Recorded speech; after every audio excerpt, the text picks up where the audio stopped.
Party অফিসে এসেছি, আমরা একসঙ্গে সবাই রয়েছি। গতকাল আমাদের দুজন ক্যান্ডিডেটকে জোর করে তুলে নিয়ে গিয়ে তাদের নমিনেশন ফাইল ক্যান্সেল করিয়েছে।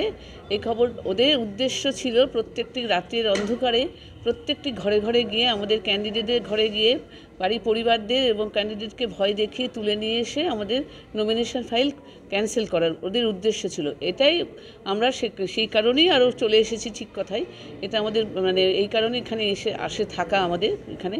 আর ওরা চাইছে, ওরা বুঝে নিয়েছে যে ওদের পরাজিত ওরা রয়েছে, ওই জন্য ওরা ভয় পেয়েছে। ওরা ভয় পেয়েই আমাদের চেষ্টা করছে কিভাবে, ওরা একটা কৌশল নিয়েছে। এই কৌশলটা হচ্ছে যেভাবে হোক এদেরকে কীভাবে হোক নমিনেশন ফাইল যেভাবে হোক ক্যান্সেল করতে হবে, এটাই ওদের উদ্দেশ্য। এবং এইসব নানা কারণে আমরা এখানে এসেছি এবং আমরা একসঙ্গে সবাই রয়েছি। আমরা দাদার ইয়েতে রয়েছি। আমরা এখানে এখন 26 জন ক্যান্ডিডেট রয়েছে। দুজন তুলে নিয়েছে, 28 জন ক্যান্ডিডেটের মধ্যে দুজনকে ওরা তুলে নিয়েছে, নিয়ে নমিনেশন ফাইল ক্যান্সেল করিয়েছে। কিন্তু আমরা এখনও 26 জন এখানে আছি। আমরা ওই 26 জনই আমরা ভোটে লড়াই করব। হ্যাঁ, অবশ্যই। ওরা তো অনেক রকম কিছু কাজ করতে পারে, ওদের দ্বারা সব রকম হয়, ওরা সব রকম করতে পারে। আমাদের পরিবারের ছেলে মেয়ে এবং আমাদের স্বামী তাদের প্রত্যেককে ওরা ভয় দেখাচ্ছে। এইভাবে তো আমাদের তো সত্যিই এটা তো নিশ্চয়ই, এটা তো স্বীকার করতেই হবে। কারণ ওরা কোনো রকমভাবেই পারছে না, নানা রকমভাবে এভাবে চেষ্টা করছে আমাদেরকে যেভাবেই হোক এদেরকে করে আমাদেরকে জোর করে নিয়ে গিয়ে ওরা ক্যান্সেল করাবে।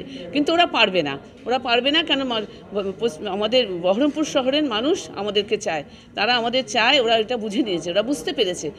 এই জন্যে ওরা এইসব কৌশল নিয়েছে। নিশ্চয়ই আমরা ভোট গঠন করব, যদি আমাদের সুস্থভাবে করতে দেয় এবং আমরাই ভোট গঠন করব, আমরা করব, এটুকু আমাদের জোর আছে।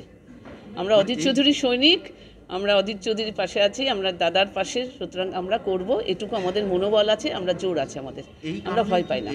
নিশ্চয়ই এই কারণেই তো করছে, এইটাই তো কারণ যে দেখছে কোনো দিক দিয়ে হচ্ছে না যখন, তখন এইসব নানা রকম নোংরা রাজনীতি, এটা নোংরা রাজনীতি করে আমাদের সঙ্গে এরকম করে তুলে নিয়ে গিয়ে এরকম করে ক্যান্সেল করাবে। কিন্তু সেটা সম্ভব হবে না, কারণ আজকে 4টে পর্যন্তই হয়েছে।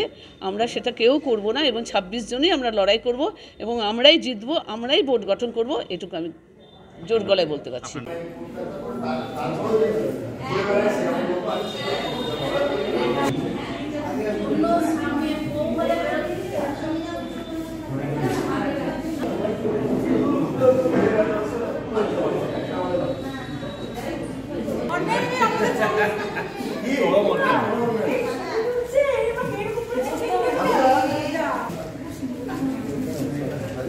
আমরা সব হাসি মুখে একসঙ্গে বসে আছি।